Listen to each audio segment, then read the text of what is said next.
क्या ईवी गाड़ी बेस्ट है ओला उबर रैपिडो पे जो हम काम करते हैं? क्या ईवी गाड़ी बेस्ट है इस काम के लिए?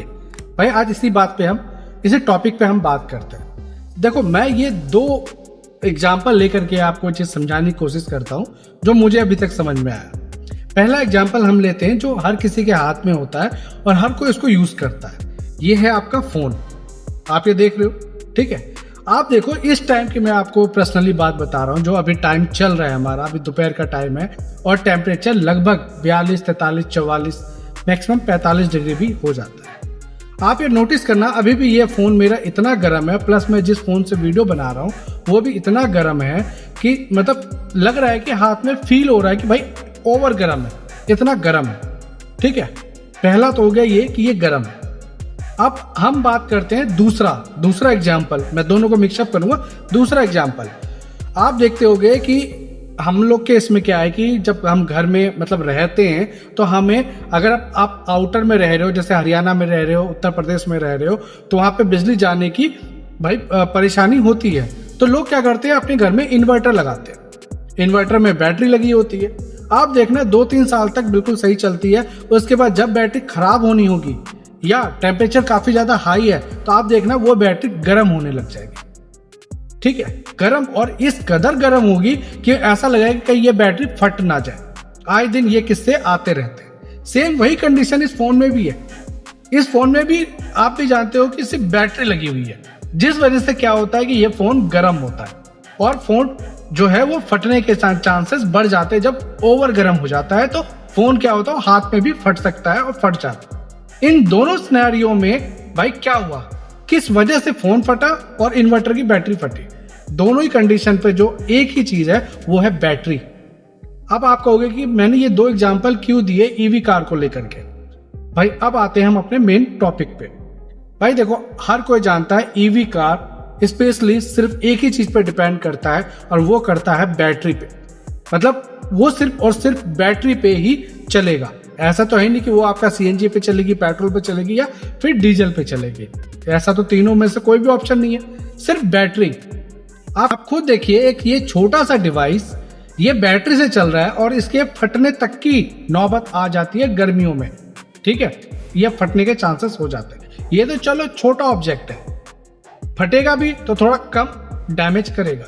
लेकिन यही बात जब हम गाड़ी में करते हैं, हर किसी को पता है कि गाड़ी में कितनी बड़ी मात्रा में या कितनी बड़ी बैटरी लगी होती है, क्योंकि उतने बड़े गाड़ी को खींचना, उतना टॉर्क देना या उतनी स्पीड लेना, इसका मतलब जेन्युइन सी बात है उसमें हाई वोल्टेज की बैटरी लगी हुई है ना। कंपनी भी तो यही कहती है ना कि हाई वोल्टेज, आप चाहे उसे कितना भी, कंपनी अगर ये कहती है कि बैटरी सेफ एंड सुरक्षित है, क्या ये पॉसिबल है? ऐसा तो नहीं है ना बैटरी के चारों तरफ कंपनी ने एसी लगा दिया, वो हीट ही नहीं करेगा। पॉसिबल तो नहीं है। समझना, छोटा सा ये मतलब ऐसे जहन में आया तो मैं वो बात कर रहा हूँ आपके साथ। वो तो हीट तो करेगा ना। और गाड़ी ऐसी चीज है वो हमेशा ऑन रोड ही चलती है, वो रोड पे ही रहेगी, मतलब कि धूप पे ही रहती है। चाहे पार्किंग करनी हो, कई बार आप ऐसी जगह जाते हो जहां आपको खुद पता है कि यार ठंडे में आपको पार्किंग मिल ही नहीं सकती, आपकी जो कार है वो धूप में ही पार्क होगी, है ना। तो कहीं ना कहीं बैटरी भी तो हीट करेगा।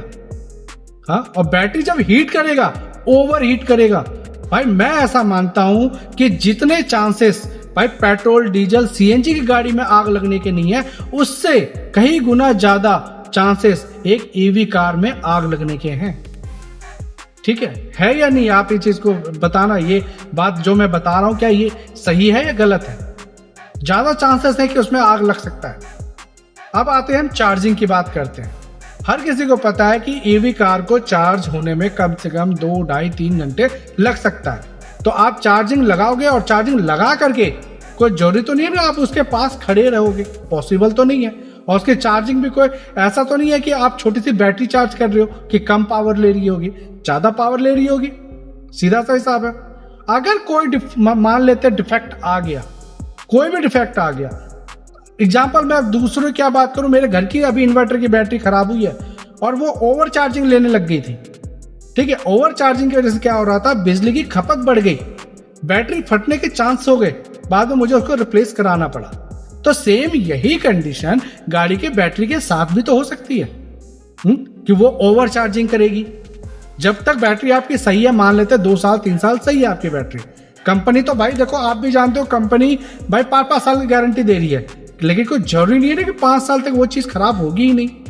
भाई हो सकता है अगले साल ही खराब हो जाए, हो सकता है 3 साल बाद खराब हो जाए, ये पॉसिबल है। ऐसा तो कोई जरूरी नहीं है कि भाई 5 साल क्या वो 7-8 साल के बाद ही खराब होगा, ठीक है।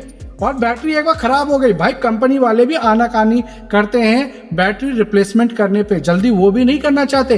क्यों? क्योंकि मोटा खर्चा है गाड़ी का, लगभग मैं मान सकता हूँ 40% जो कॉस्ट है वो सिर्फ बैटरी है। 35 से 40% जो कॉस्टिंग है वो सिर्फ बैटरी है। एक बैटरी 2.5 से 3 लाख रुपए तक का डिपेंड करता है गाड़ी पे, इतने का आ सकता है। और एक बार बाय डिफॉल्ट या गलती से आपकी बैटरी खराब हो गई, ठीक है, और वो उन्होंने कोई भी आपके ऊपर ये कर दिया कि नहीं ये अंडर वारंटी नहीं आता, आप सोचो कि आपके पॉकेट पे कितना असर पड़ सकता है। एक बार में 2.5 लाख रुपए कहां से लाओगे, कितना असर पड़ सकता है। ये मैं प्राइवेट लोगों के लिए बात नहीं कर रहा, कमर्शियल, क्योंकि मैं जानता हूं एक कमर्शियल गाड़ी चलाने वाला कि भाई कंडीशन जेन्युइनली क्या है। अगर अभी आपने देखा था यूपी में एक मुश्त टैक्स वाला जो हिसाब हुआ था, उस कंडीशन पे लोगों को भाई 40,000 50,000 रुपए भरना भी बहुत मुश्किल हो गया था, लोगों ने ब्याज पे ले लेकर के भरा, ठीक है। तो ये सोचो कि 2-2.5 लाख रुपए की बैटरी के लिए कोई ब्याज पे भी इतना पैसा नहीं देगा। और जब आप कमाते हो मंथ एंड में, हर किसी को पता है कि किसी के पॉकेट में 1 रुपया भी नहीं बचता है भाई, किसी के पॉकेट में नहीं बचता कि वो चलो 10-10 हजार रुपये हर महीने जमा कर रहा हो कि 2.5 साल बाद या 5 साल बाद बैटरी खराब होगा तो मैं रिप्लेस करा लूं। भाई नहीं हो पाता, पॉसिबल ही नहीं है, क्योंकि इस काम में इतनी इनकम अब रह नहीं गई है कि इतना पॉसिबिलिटी हो जाए, ठीक है। कुछ दिन के लिए सस्ता हो सकता है वो आपका, लेकिन बिजली की खपत तो भी है।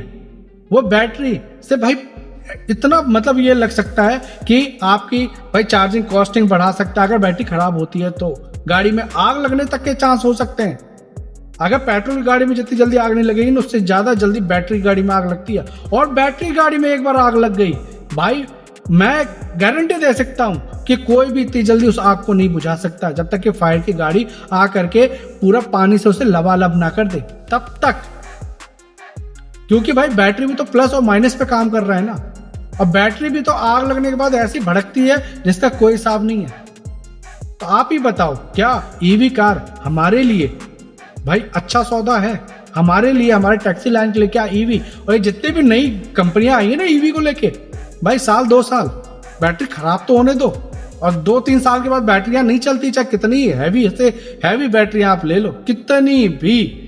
और लोग कहते हैं ना कि भाई पेट्रोल डीजल बचेगा। क्या एक बात बताओ, जो ईवी है, ईवी की बैटरियां बन रही हैं, या जब इसका ई वेस्टेज आएगा, ठीक है, तब क्या ये ई वेस्टेज सारे पॉल्यूटेड नहीं होंगे? पॉल्यूशन नहीं होगा इन चीजों से? सोचो इस बात को, पॉल्यूशन तो तब भी होगा ना। और आप जो चार्जिंग कर रहे हो वो बिजली कहां से बन रही है भाई? वो भी तो कोयले से ही बन रही है ना, बिजली घर में कोयला ही तो यूज हो रहा है, पॉल्यूशन तो तब भी हो रहा है। ये बात है। तो भाई आशा करता हूं आप मेरी बात को समझ पाए होंगे कि मैं क्या एग्जैक्ट कहना चाहता हूं। और अगर मेरी बात पे थोड़ी सी भी दम है, आप मुझे कमेंट पे आप मुझे बताओ कि मैंने जो बात बोला वो सही है या गलत है। अगर गलत है तो कमेंट करो, सही है तो भी कमेंट करो, मुझे पता तो चलेगा कि भाई ये बात जेन्युइन है या भाई ऐसे मैंने जो बोला वो, क्योंकि मैं भी तो भाई कहीं से बात समझ के ही तो आपसे बात जिक्र करता हूँ। तो आशा करता हूँ आपको मेरी वीडियो अच्छी लगी होगी। अगर अच्छी लगी होगी भाई ऐसे ही प्यार देते रहना, मेरे चैनल को सब्सक्राइब करते रहना। जय श्री राम।